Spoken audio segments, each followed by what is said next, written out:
Usapan na natin yung national ID. Nabubuksan na raw para dun sa mga below 1 year old. Ito at tayo po'y mapalad na mismo ho makasama natin si Assistant Secretary Rosalinda Bautista, ang Deputy National Statistician ng PhilSys Registry Office po under National Statistics Office, NSA. Okay, ma'am, good morning po, ASEC. Ayan. Ma'am, salamat po na marami. Thank you for waiting, ma'am. Good morning po. Yan ang ating audio check, please. Na naman, meron tayong kaunting problemang technical. All right. We interrupt this broadcast to acknowledge the technical problem. It happens. Okay. As usual, wala ho tayong problema dyan. Ang atin lang dito ay how do you manage your patients? Ayan. Philippine Statistics Authority. Yeah, let me say it again. Philippine Statistics Authority. Hello, ASEC, ma'am. Good morning po. ASEC. Magandang umaga Ayun. naman po. Magandang umaga, Sir Ted Pailon at DJ Chacha. Opo, ang aking po kasama ngayon si Ma'am Maricel Halili. Okay, sige po. Ito ho muna yung magandang balita, ma'am. Doon po sa inyong anunsyo na ang mga sanggol, 1-year-old po ay maaari na makunan ng national ID. Sir, medyo choppy po. Ano po yung tanong? Opo. Ang magandang balita po nang gagaling ma'am sa PSA na ang mga sanggol, mga bata po, mga Pilipinong 1-year-old ay pwede ng kunan po ng national ID? Tama po yon, Sir Ted. Lahat ng bata, kasi dati ang focus ng registration namin ay mga 18 years old and above. Doon po ang naging focus. Pero ngayon po, since actually last year, nag-start na po kami pero on a pilot basis. Pero ngayon po ay talagang pwede nang magparehistro ang mga bata na less than 5 years old, including those who are less than 1 year old. So, paano po ang sistema niyan? Anong kaparaanan niyan? Ano po ang gagawin ng mga magulang para maiparehistro ho sila? At talaga bang maglalabas ho ng ID, physical, ang PSA diyan? Okay. Ano naman po ang pagkakaiba sa pagpaparehistro ng isang batang less than 5 years old sa ordinaryong mamamayan na 18 or 15 years old and above? Yun pong mga less than 5 years old, kailangan pong may kasamang magulang or guardian na nakarehistro na sa national ID. So yun po yung pagkakaiba kasi yun pong national ID or yung PSN nung magulang or nung guardian ay ililink doon sa registration ng bata who is less than 5 years old. Pagdating naman po sa pag-capture ng biometrics, hindi po kukunan pa ng iris and fingerprint ang mga batang less than 5 years old, at ang kukunin lang po sa kanila ay front-facing photograph. Pagdating po nila ng 5 years old, doon lang po ika-capture yung kanilang biometric information. So, gaano po katagal pwedeng magamit ng bata itong national ID? Kasi syempre maiiba yung mga itsura niyan eh. Tama po. Kaya hindi po sila front-facing photograph at definitely, sabi nyo nga, totoo yun, magbabago pa yung itsura nila at hindi pa po defined yung kanilang mga fingerprints. Kaya po, uulitin yon, kukunin at 5 years old. At meron din po kaming isa pang rule, kapag po na-capture at 5 years old, pagdating po ng age 15, uulitin po ulit i-recapture ang kanilang mga biometric information. Gaano kadami po yung inaasahan natin na mga below 1 year old na kailangan magpa-register dito po sa national ID? Kailangan po nating maiparehistro lahat ng ating mga willing magparehistro. Kung naalala nyo, ang ating registration sa national ID ay hindi po mandatory.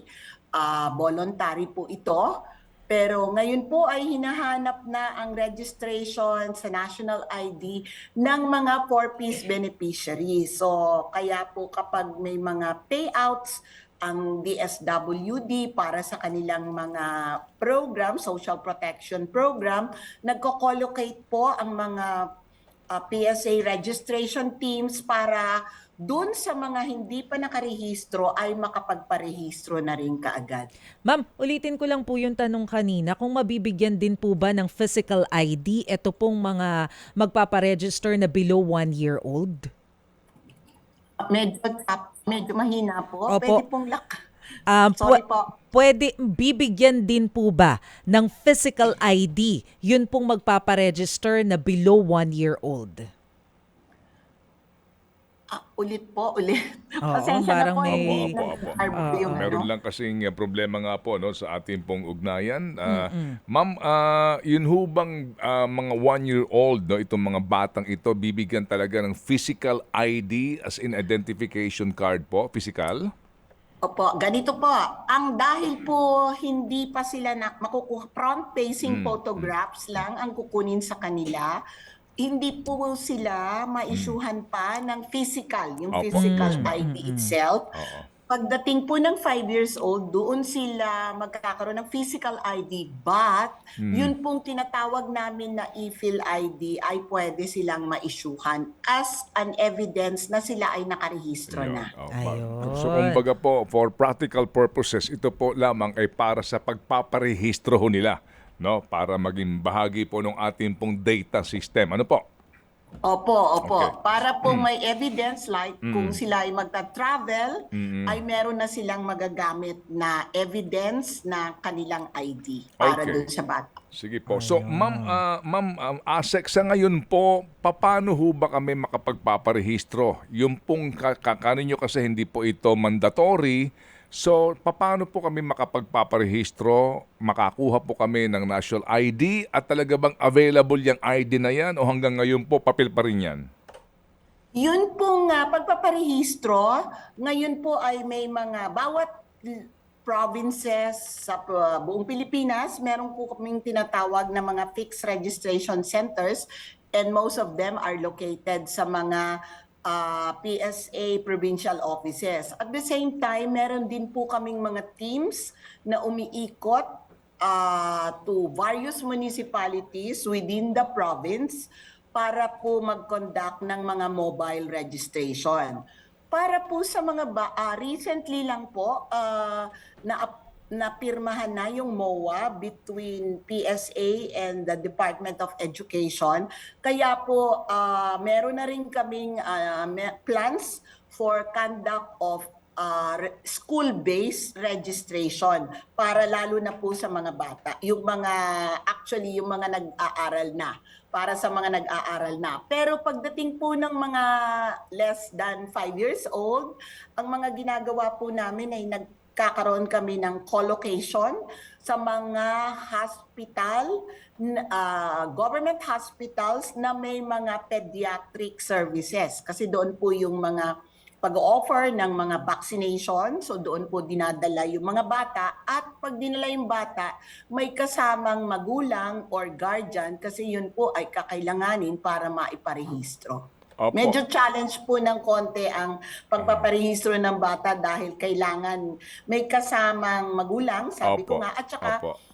ideally may dalang record yung bata, like for example, the baby book or a vaccination card para na maging basihan dun sa information na gagamitin para dun sa bata. Sige ma'am, siguro ho ma'am kasi kahit papaano po naman itong mga bata na ito ay hindi pa ho mas kakailanganin ng physical na hawak ng national ID. Puntahan muna natin po yung pangangailangan ng mga legal age na ng mga Pilipino Yun. sa national ID. Na-resolve pa na ho ba ninyo ma'am yung usapin po ng supply mismo ng ID card na ibinibigay po ng PSA sa mga Pilipinong nag-apply ng national ID?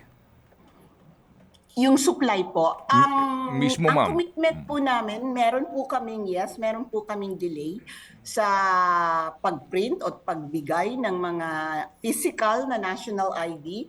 But ang target po namin this year ay makapag-print ng yung kakayanin po ng budget namin, which is about 11 million for this year. And hopefully, kung madadagdagan po, ay ma-wipe out namin yung aming backlog ng national ID na printed and delivered. Opo. Ma'am, ang pinag-uusapan po natin dito ay PVC ID, just like ID ng senior citizen na maayos o driver's license, di po ba? Yun bang supplier nyo doon, settled na yung issue niyan? Again, sir, sorry po ha, medyo Opo. garbled. Ma'am, ang pinag-uusapan po natin ditong uri ng identification card ay yung ID na parang driver's license. Hindi po ito yung papel na kinakailangan pang ipalaminate. Hindi po ba? That's what we're talking about. Yun ho bang supplier nyo dyan? Settled na po yung issue? Kasama po yun dun sa procurement namin na ginagawa na dapat isupply nila yung meron pong tinatawag na pre-personalized card bago po isalang ito sa printing. Kasama po ito doon sa sinasabi ko. At ito po ay yung physical card Yes, na ma'am. ipiprint namin. Opo, yan po kasi At yung... decentralized na po ang plan na ang procurement plan po namin for this year is already decentralized compared to the previous one na nandito po lahat sa Quezon City yung printing. Okay, so yan po yung PVC na klase, di ba? Yung parang driver's license na ang quality ay hindi po masama. Hindi nababakbak, hindi po nagtutuklap. Ay, no, ho. Opo. So ngayon po ma'am, kung yan po decentralized, ano ho yan? Iba-iba po ang manufacturer nito, iba-iba ang supplier nito. Hindi po din iisa lang ang may hawak sa kontrata po ng uri ng ID na inyong gagawin? Iisa lang po yung magiging kakontrata ng Okay. PSA for the printing. Pero ang mga printing sites po namin, hindi na lang sa iisang lugar, Okay. but will be located in different parts of the country. Hopefully, maraming lugar ang mailalagyan namin, but kasi yun po talaga yung target namin. Ang rason po dito ay parang ma-facilitate namin pati yung delivery. Opo. Sige po. Pero ma'am, yung pong mga ID na iyan na inyo pong na inyo pong that you will produce, 11 million lang yung backlog. Ganun lang po kaliit ito, 11 million lang? Sir Ted, papaulit po ulit. Medyo naggagarbo. Opo. Yung backlog po ninyo sa PSA sa ating pong pambansang ID, 11 million lang po, ma'am? 11 million? Ano po, sir? 11 million lang po? 11 million po yung backlog sa ID. Download po ba? Ang narinig ko po parang download. Backlog po. Oo, 11 million lang po. 11 million ang backlog. Okay. Ang nag-apply po. Hindi ma'am, yung pong backlog ninyo. Yun pong mga kulang pa, yung kailangan pong bigyan ng ID, nasa 11 million pa po. Sir, Opo, May sige. problem. hindi po yung clear sa akin. Opo, yes, ma'am. 11 million Naunawaan po, yung baka- backlog baka- na- opo, Hindi lang po 11 million yung ang backlog talaga po namin is more than 30 million. Kasama po lahat nung nakikita namin na narehistro namin since 2020 up to yung na-produce namin is more than 30 million po. Pero umaasa po kami na mabibigyan kami ng additional budget para totally ma-wipe out namin yung backlog namin, which is more than 30 million. Okay. Ngayon taon, ma'am, ilang pong billion ang budget nyo? How much money do you have for the national ID? Ang para po sa national ID, ang aming para sa buong operations po namin ng PhilSys ay meron po kaming 1.96 billion na binigay sa amin ng DBM. Pero marami pa po, siyempre po meron pa rin kaming ongoing registration, meron pa kaming printing, meron kaming advocacy ng cards. So yung kakayanin lang po namin within the budget that we have is about 15 million. So may request po kami at umaasa po rin kami na ito po ay pagbibigyan. So suportahan ng government yung printing at priority din po kasi ng gobyerno na ma-provide na namin Okay. lahat yung IDs ng mga taong nairehistro namin. Opo. Panghuli pong katanungan, paano po yung inyo pong interconnectivity? Yung pong inyong interoperability ng mga IDs na ito. Yun ho bang inyong mga IDs na yan? Meron ng koneksyon sa iba't ibang government offices, kagaya po ng DSWD for 4Ps, at para din po sa mga bangko na gagamitan po ng Tanggap na ba? ID ng ating mga kababayan? Po, talaga naman po, kaya ho sa registration noon, priorities po namin ang registration ng mga beneficiaries ng 4P. So, importante din po na dapat maibigay namin yung mga IDs na kahit ho na sa far-flung area sila ay ma-deliver namin yung IDs nila. Kasi kakailanganin nga po nila. Pero kung sakali man pong hindi maibigay pa yung kanilang ID, kagaya po ng agreement din namin, i-honor din po yung tinatawag namin na e-fill ID or yung ID na nakaprint sa papel. Okay, pero ano po ma'am, ang punto po dito yung inyong pong interconnectivity. Ma'am, para ho mas sa madaling verification kung totoo ba yung ID na hawak, national ID ng Pilipino, di ba? Kasi nga, kung one ID lang tayo, dapat pumunta ako sa government agency, pumunta ako ng SSS, GSIS, pumunta ako ng PhilHealth, pumunta ako ng DSWD, o LTO, honored yun kasi meron silang connection doon sa rehistro ng ID ko na yon sa government agency. Do you have that facility now o wala pa rin po yun? Kailangan pong naka-integrate yung system ng ahensya para po makapag-verify sila online doon sa ID na ipepresent o doon po sa tao kahit na hindi siya mag-present ay pwede po siyang through information, demographic information or fingerprints ay mabe-verify kung siya po yung tao. So to answer my question, do you have that facility now? Do you have that capability now o wala pa rin po? Sir, medyo... Okay, sige. Di na ho Pasensya bale. na po, Okay, nahirapan sige. ako medyo mahina at Okay, garbled sige. yung Opo, opo. Last na lang po, sana mapakinggan nyo. Sa ngayon po ba, do you have that facility? Is it happening now? Meron na ba kayong interconnection o wala pa rin po? Connection saan po? Okay, di na ho bale. Salamat po na marami, ma'am. We appreciate po ang inyo pong ibinigay po na panahon po sa aming programa. Ma'am, thank you po. Thank you very much po Salamat, siguro sa Asek. ulitin, Thank you, sir. Asek. Thank you so much. Opo, kasi inabit na po Thank tayo you ng... din. Opo, Salamat salamat po. po.